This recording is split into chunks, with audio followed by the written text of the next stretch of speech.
The government's stance is clear in this debate. We want a world where governments are well trusted and followed. We believe that this will never happen in the opposition's case. No matter what the politicians did, it is highly likely that citizens will not trust the politician, who has a criminal record. A few points about the setup. In the current society, politicians are elected in this way. Ranking and politician. This way is not used often in terms of presidential election, and this way uses a ranking of a politician and has diverse groups of politicians. Citizens choose a group of politicians, and considering how much votes one group got, many politicians can be elected, or if they didn't get many votes, then less politicians will get elected in that group. Even though the citizens might not want a politician with a criminal record, if that politician is included in the group they want to vote, they can get elected also by a high chance. Our goal in this debate is to make a trustworthy society and a society that provides the best policy. Moving on to my first argument. My first argument is about public trust and integrity. The premise of this argument is that elected officials wield significant power over public policy, resource allocation, and the implementation of laws. Their role involves making decisions that affect the lives of citizens and the functioning of society at large. The integrity of those officials is important because it directly impacts the public trust of governmental institutions and the democratic process. The mechanism of this argument is that when a candidate with a criminal record announces their intention to run for the public office, the media and opponents typically bring attention to their past. This and still media coverage already frames that politicians in a negative light, setting the reputation for negative public perception towards the politician.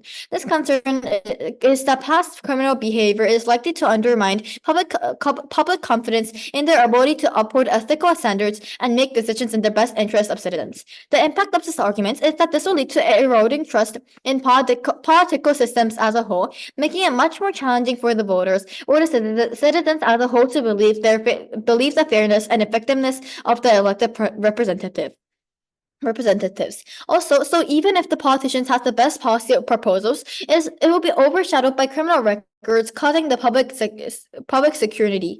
The public, without any trust of the politician office, will likely not follow to the policies the government creates. This will lead to a division of the public and the government, leading to harmful effects toward the whole country. Opponents will use criminal records to discredit them, and polarization will create a political environment where constructive dialogue and collaboration will become more challenging. Moving on to my second argument, which is about effects of the political office and status and the policies. The premise of this argument is that politicians that were criminals will be likely to only focus on criminal service, which is harmful. The mechanism of this argument is that politicians who are criminals will likely concentrate so much on criminal rehabilitation and service. They will try to improve jail qualities and also punishment jail quality, etc. so much and try to lessen the punishments because they were criminals before. Them being criminals matter extremely much because they will likely be hating the punishment they got, which was a justified punishment by the court. If the politicians who had a criminal record get elected, they might have anger towards the government because of the punishment they received, like other criminals in the society. But that because they're mad, they will want to fix the punishment and improve the quality of the punishment. This is problematic because it can be fixed in a way that is very loose, and the punishment of the criminals will be extremely lower. This will increase the crime rate because if the punishment is easier and flexible and the punishment decreases, the criminals won't be afraid of the punishment and will just commit crimes again and again. We believe that this is never the best policy. The of this argument is that increased crime rates due to the decrease of flexible punishment. This argument makes us win because this argument is able to prove why the society will have bad effects like increased crime rates due to the lack of punishment. Lack of punishment is extremely unjust because criminals should receive the punishment they deserve. And also, we believe that the role of punishments and laws is to punish and prevent crimes, but in their world, that will never happen. Thank you. So starting off with a few rebuttals, the first speaker's side proposition has stated that politicians will lose trust in the public because of their supposed criminal record. However, if they are actually elected for office in the first place, that means that they already have the public trust and the public actually trusts them, as the public is the one voting for the president. Sorry, for the candidate. If they have managed to overcome all the political overshadowing and all the overshadowing of the criminal offense and still be elected in office, doesn't that just make them a better candidate in all overall? So secondly, they have also talked about how their opponents can just overshadow them by bringing up their old criminal records and past. However, but by just banning them because they have a criminal record just definitely does not solve the problem. This actually just makes it worse, as these people can't even run in the first place.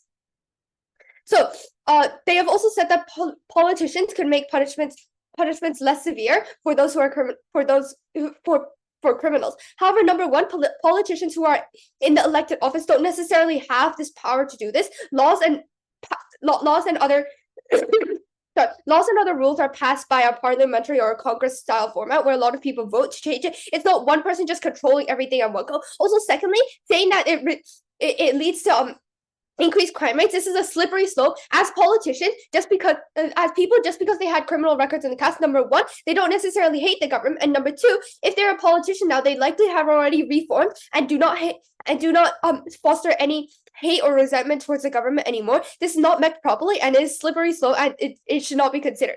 So moving on to whether we believe on side opposition that whether a person is good for a political office or whether they should be allowed to run should be decided on their ability to lead and govern and the policies that they will implement, not their actions long ago. So moving on to my arguments. Firstly, negative view towards criminal records. So criminal records currently are viewed as like being evil or bad. People with criminal records are already treated differently in society. If people know that they have a criminal record, they're seen as bad or untrustable by people in society, even though they've changed. They're unfairly treated in a lot of places, and even though they went through jail and rehabbed and reformed, people still don't trust them.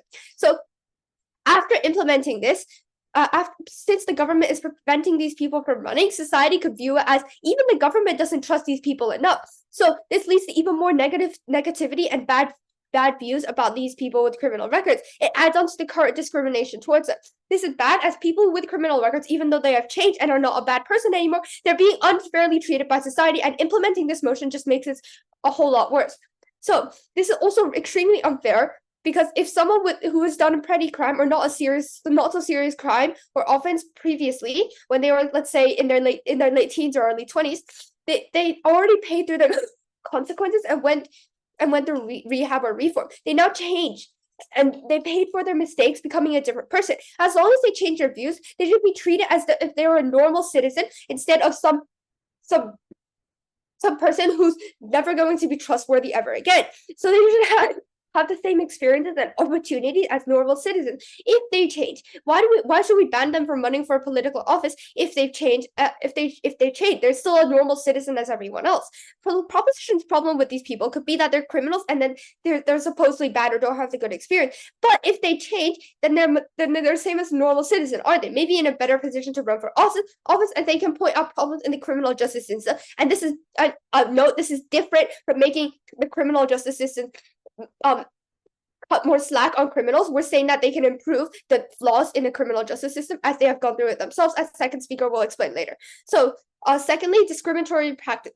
This is discriminating against ethnic minorities, because it has been found that the incarceration rates are typically concentrated among ethnic minorities for both female and male incarcerations. So this may not be fair for those ethnic minorities, because they have higher incarceration rate and there might be some outside factor influencing them. So this is why we believe that the motion should fall. Thank you. Honorable adjudicator, we believe that the core of a good political system is strong laws and the trust between the public and the government. However, side opposition has neither these factors, while our side creates a political environment with effectiveness and fairness along with the country as a whole with public trust. Now, moving on to rebuttals.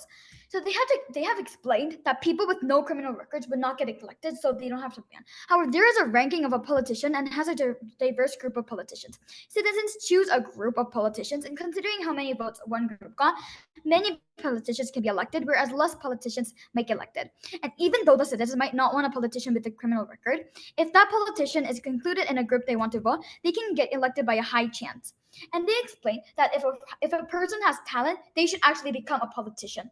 However, Judge, while talent might be valuable, integrity and adherence to the law are crucial for effective government. Allowing individuals with criminal records to hold office risks undermining public trust and the rule of law, regardless of their skills or abilities. And also, they have explained that her harms will be worsened because politicians with criminal record will not be able to run for the office in the first place.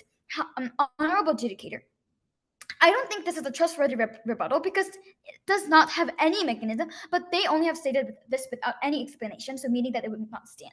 And they also explained in their points that they had to change the views for their criminals. However, changing views about individuals with criminal records should not come at the expense of upholding the integrity and trustworthiness required for public office. So the focus, no thank you, must be on maintaining high ethical standards and ensuring that those in power are seen as credible and committed to the rule of law. Prioritizing these standards helps protect the democratic process and public confidence in the government. Now, moving on to our add-on. So, our first point was about public trust and integrity. So, politicians with criminal records often face negative media coverage and public scrutiny, which can undermine trust and their ability to govern effectively. So, this eroded trust can make it difficult for the public to believe in the fairness of the political system and follow the government's policies. Consequently, allowing such politicians to run for office risk increasing public division and making constructive political dialogue harder. Our second point was about effective to the political office and status. So politicians with criminal records might focus effectively on changing laws to favor criminals, such as reducing punishment or improving prison conditions due to their own negative experiences with the justice system. This could lead to more less punishments, increasing crime rates because criminals would have less fear of consequences. Therefore, allowing such individuals to hold office risk, undermining the effectiveness of the justice system, and could harm public safety. Now, moving on to our last point, which is about protecting the rule of law. So the premise of this argument is that the rule of law is a fundamental principle of democratic societies, asserting that everyone, including those in positions of power, is subject to the law. This principle ensures that laws are applied constantly and fairly, and it upholds the notion that legal and ethical standards must be adhered to by all individuals, especially those in positions of authority. Allowing individuals with criminal records to hold political office might undermine this in principle by suggesting that legal violations can be overlooked or forgiven, which can erode trust in the legal system and democratic governance. And the mechanism of this argument is that perception of legitimacy. Mechanism of this argument is that, first of all, perception of legitimacy. So when individuals with criminal records are allowed to hold office, it may signal to the public that legal transgressions are not a significant concern. So this perception can diminish the perceived legitimacy of the legal system and weaken societal norms about the importance of adhering to the law. So if leaders with criminal records are seen as accessible, it might lead to a broader acceptance of legal violations in general. And second of all, by enforcing a ban on individuals with criminal records from holding office, the government established a clear normative standard that legal and ethical breaches are incompatible with positions of power. Moving on to the impact.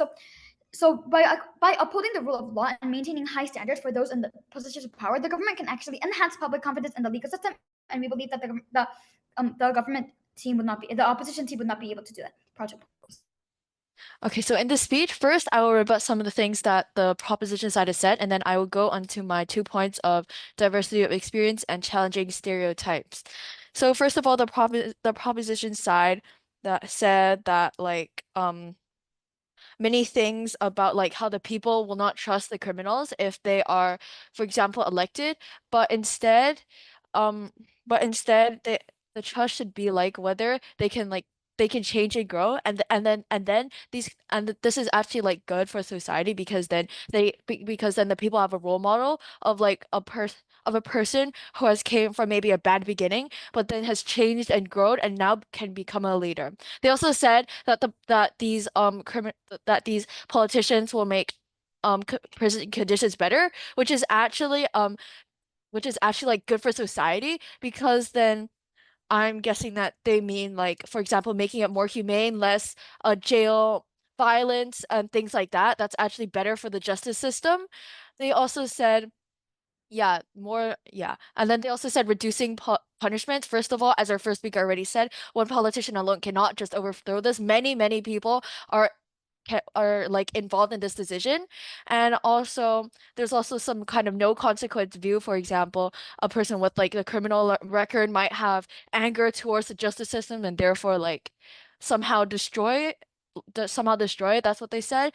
And this is not the case. Currently people do think that committing a crime can be looked over. No. So how will just keeping things the way they are suddenly cause people to think this way?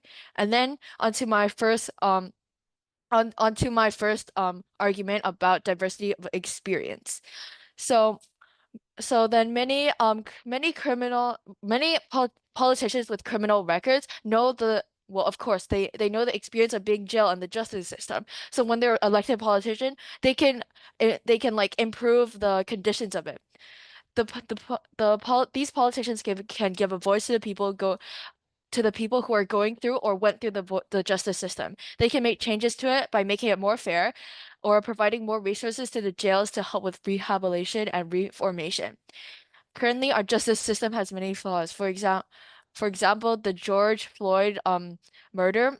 The George Floyd, he basically did like a petty crime, and then some police officers wrongly tortured him and killed him in front of bystanders. And obviously, this is an example of the justice system not being fair.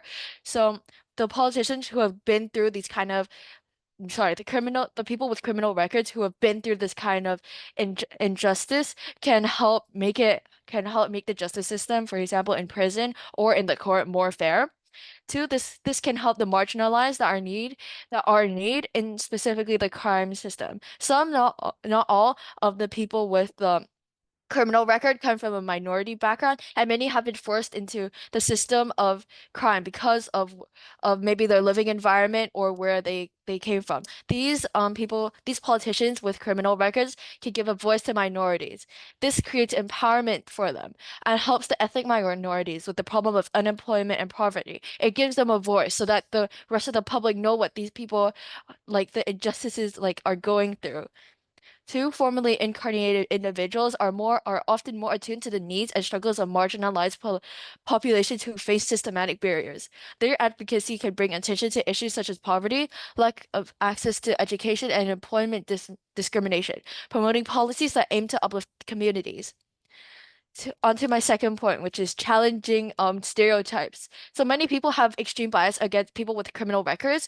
So when they see people running for office, that may change their thinking because they can see someone with like a criminal record that is like going for a position of power. As we said before, whether a person is good for political office should be decided by their ability to lead and govern, not their actions before.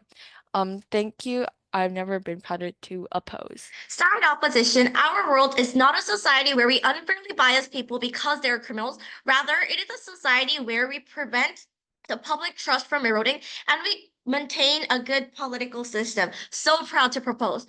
Moving on to some rebuttals. First of all, people can have good role models from these politicians that have criminal records. We believe that side opposition is basically painting these criminals as people who have overcame bad times. However, the reason why they overcame these times is because they did something wrong. They deserve these punishments. And even if we say that opposition is right and that these people are sometimes innocent and they actually was wrongly accused, however, still, people shouldn't have these criminals as role models. We believe that people and the public and the citizens having criminal records and people with criminal records as the role model is very immoral to the whole country as a whole because they're not people to respect. They're people to not become like that. And we believe that this is a very wrong statement. And also their point about that they can give voice to minorities so that people can know what the criminals have gone through. The role of elected officials requires a focus on upholding public trust and maintaining ethical standards. Allowing individuals with criminal records to hold office could undermine public confidence in their ability to govern effectively, overshadowing their potential contributions. Ensuring that only candidates with clean records running for the office helps maintain the integrity and political system while still providing avenues for discussing and addressing the experiences of marginalized groups. But also moving on to some clarifications, what does their side actually look like, right? Theirs looks like a world where they're forgiving these criminal actions and they're basically the leaders of a country. The leaders are the people who need to guide these citizens and public and show them the right way to live and make good policies for the best will. However, their side looks like a society where they forgive the criminal actions and they yes. So aren't the people with the criminal records even better for a leadership position because they've done what's wrong and they know what's wrong, so they know how to lead the people into like a good path?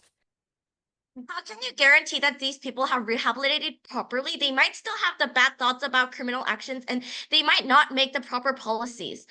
But What does our side look like then? Our side looks like a world where we maintain good public trust and make the best policies in the best will and the best actors for the public. Moving on to the first clash about which side provides better trust to the government. First, characterization differences. Their side looks like a society where politicians run for election, eroding public trust because they have done criminal actions. Politicians with criminal records often face negative media coverage and public scrutiny, which can already undermine their trust in their ability to govern effectively. This eroded trust fouled the government's policies, consequently allowing such politicians to run for office, risk increasing public division, and making constructive political dialogue harder.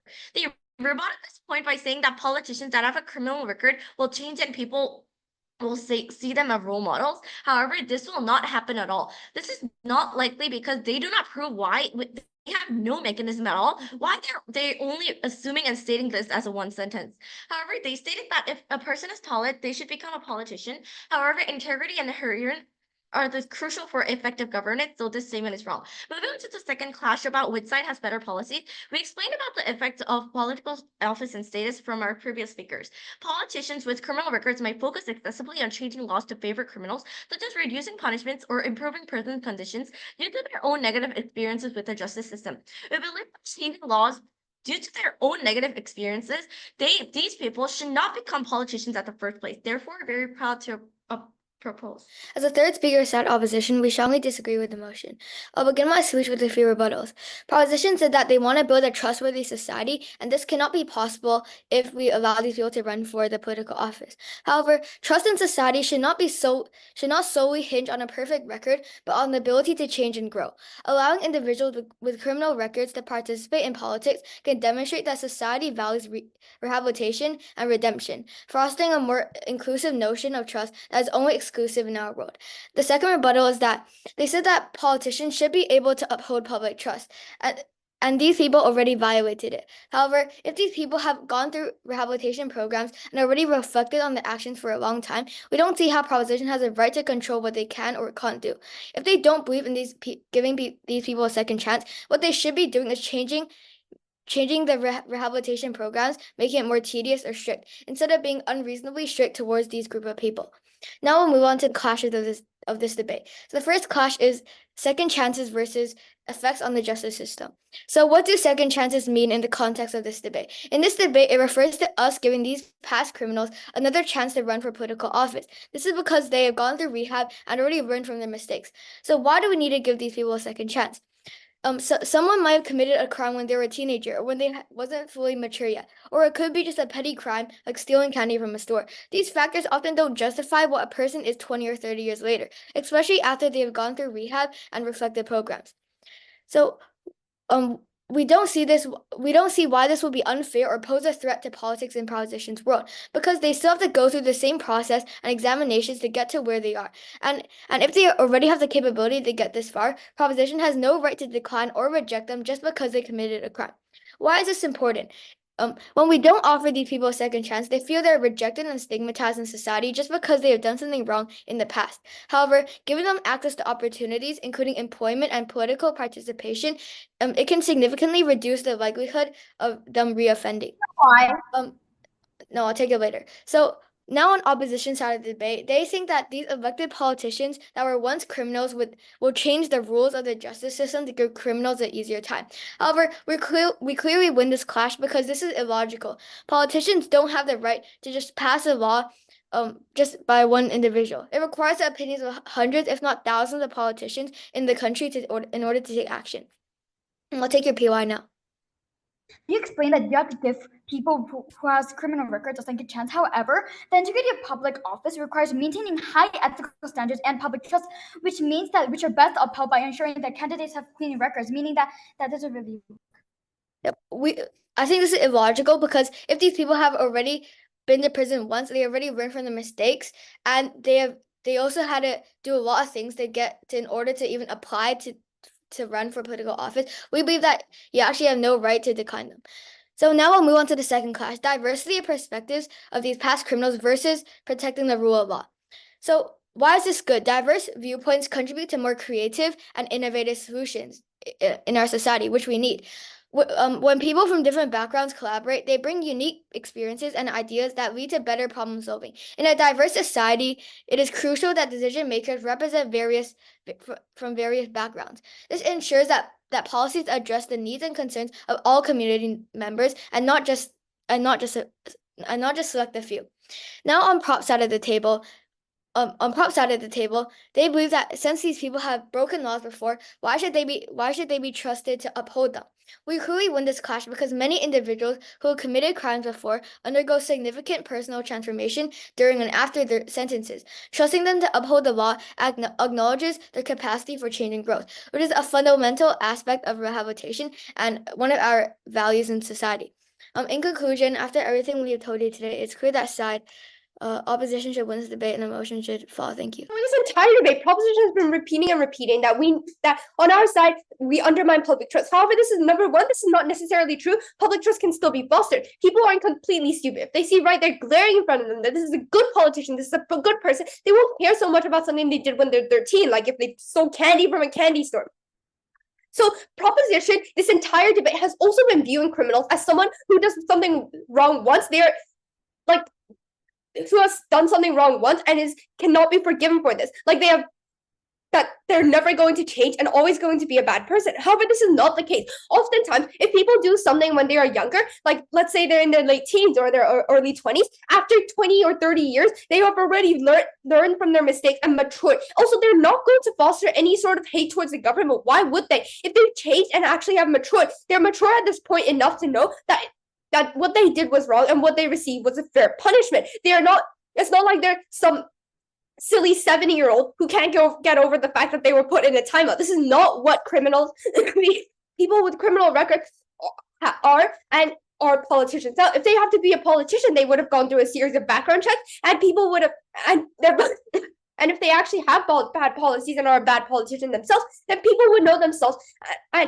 and this is not affected by their criminal record in any ways. Just because you have a criminal record, it does not mean that you are a bad person. We want to reiterate this again and again. However, proposition seems to not be able to understand that. So we also believe that trust should not be about being perfect and having a perfect record. It should be about changing, learning from your mistakes. Isn't it even better for public trust if they see that someone has gone through change and learned from their mistakes and is now a better person? This is actually better for public trust as opposed to just being a perfect person and having a perfect record.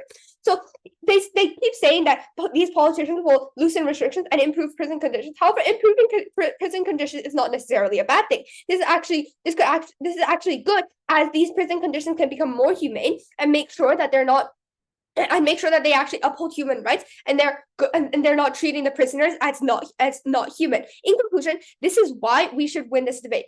Proud to propose. We believe that because politicians with criminal records know about the punishment and they're angry about it, they are likely to try to fix the punishment of the current society because they were a criminal in the past and had the punishment which was justified. But even the punishment was a justified punishment, they meant the politician that had a criminal record might be mad because they don't understand their punishment and they don't feel about good about their punishment.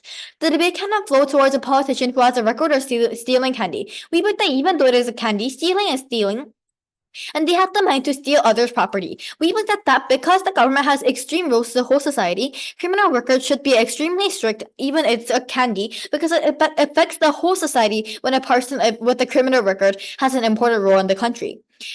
If people are feeling anxiety, and also adding on to our Prime Minister's first argument, about erosion of societal trust and political trust. If people are feeling anxiety because a politician who has a criminal record is in office and is elected, they would be irrational and disregard what crime because they're nervous. So the erosion of public trust will still happen on their side. And them stating about they'll have to give a chance to people in criminal records is wrong. They also say because I explain it now. So they also said it with their statement about we are not treating people with criminal records as people. However, we never stated this. We were saying that what was that was that they were inappropriate for positions, which are positions that lead to the whole country. And we have stated this throughout our whole speech, but I would like to repeat this one more time. Politicians need to have strict ethical standards in order to have a society where. In order to have a trust government, and they have said that they have to give a second chance. However, the integrity of the public office requires maintaining a high ethical standards and public trust, which are best upheld by ensuring that candidates have clean records. Thank you.